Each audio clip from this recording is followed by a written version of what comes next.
como proceder para fazer essa análise de Black Clover depois de ter perdido a voz ontem com o capítulo 974 de One Piece. E ainda teve live, e ainda teve Boku no Hero Academia antes. Galera, estamos vivendo um grande momento do shonen de porrada e esse capítulo 243 de Black Clover só vem pra provar esse fato. Asta vs Dante continua e temos mais revelações sobre o demônio do Asta e os demônios da Tríade das Trevas. Vamos falar isso e muito mais agora! Lembra de seguir o Oblu no Instagram e no Twitter. Também dá like nesse vídeo e se inscreve no canal para mais Black Clover. Analisamos tanto o anime quanto o mangá e sim, as obras voltaram a me acompanhar. Por enquanto é uma serra elétrica, tá de boa, porque eu tô em Recife, né? Mas aonde eu vou as obras acompanham. Vocês devem ter notado isso nos vídeos de São Paulo também. E por que eu tô em Recife? Vim morar aqui de novo? Não, eu tô morando em São Paulo, mas eu vim visitar minha mãe, vim apresentar minha cidade pra minha namorada, vim visitar os meus amigos também. Mas agora o assunto é Black Clover. E vocês devem ter percebido que eu falei que a gente analisa o anime também. Mas como assim se eu não analisei os 3 últimos? É porque teve filler. Só que agora no 126, que chega essa semana, eu vou analisar, porque volta pra história original do mangá. Então, quinta-feira, esperem vídeo do anime de Black Clover, beleza? Mas vamos nos ater agora ao capítulo 243 do mangá, que tem como título Hospedeiro do Demônio versus Hospedeiro do Demônio. A narrativa começa com a Vanessa dizendo que o ataque do Asta, após ele ter transbordado no modo demônio, apagou a magia do Dante no perímetro inteiro, menos a espada que tá lá fincada no Ghost, né? Já que essa espada não é feita de magia, mas sim construída a partir de magia com um material pré-existente, os minerais que estavam ali presentes. O Asta tá tão descontrolado, mas tão descontrolado que ele continua babando. E a gente vê que os cortes dele agora parecem mais a movimentação de uma serpente. Às vezes até lembram a movimentação da cauda de um escorpião. Do lado do Dante, ele vai dobrando o espaço com sua gravidade e o Asta vai alternando espadas. Ele tira uma das suas outras espadas do seu grimório. Então, podemos dizer que o Asta não tá num total estado berserk assim.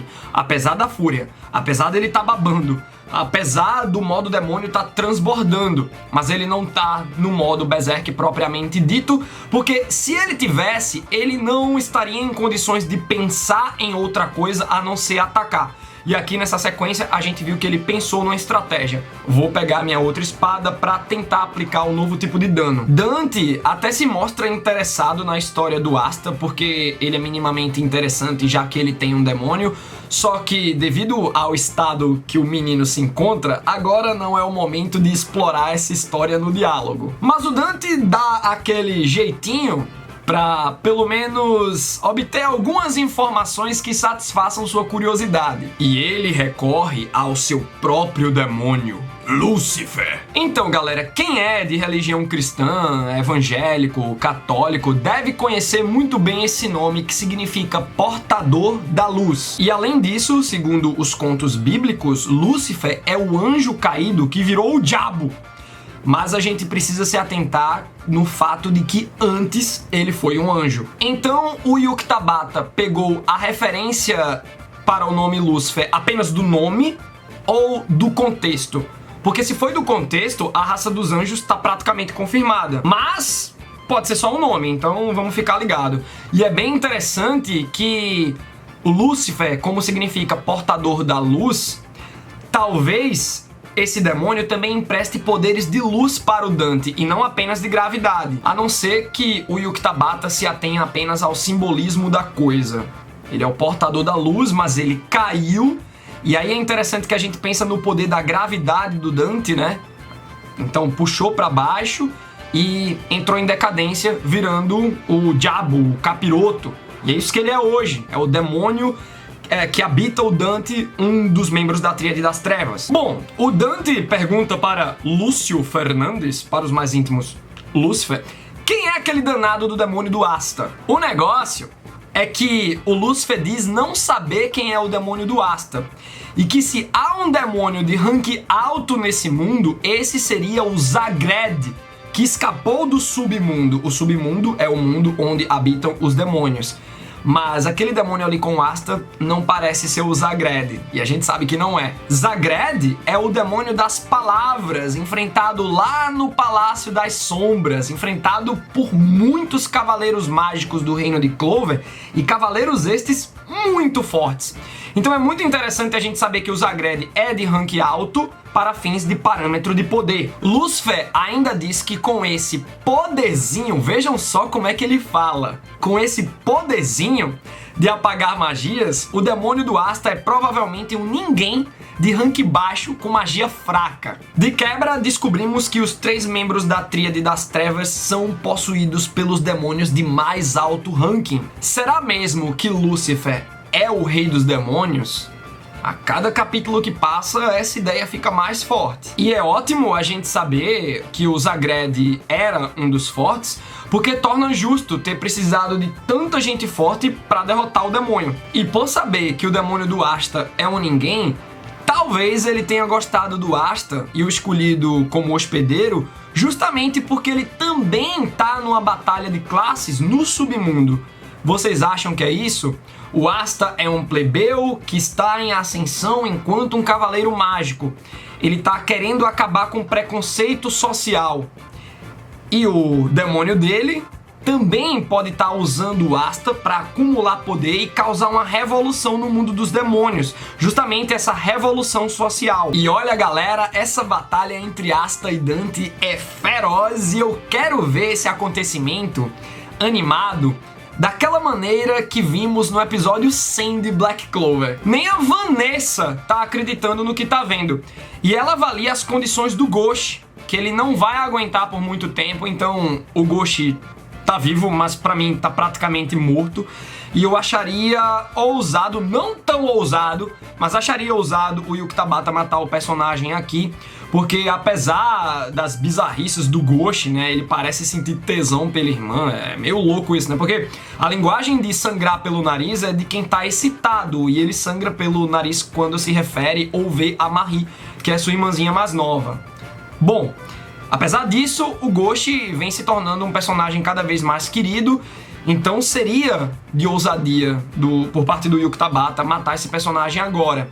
E aí a Vanessa disse que talvez, e se liguem no talvez, se a Sakura tivesse ali presente, e a Vanessa se refere a ela como Nero, ela talvez pudesse selar o dano, mas talvez esse dano pudesse estar fora de sua alçada.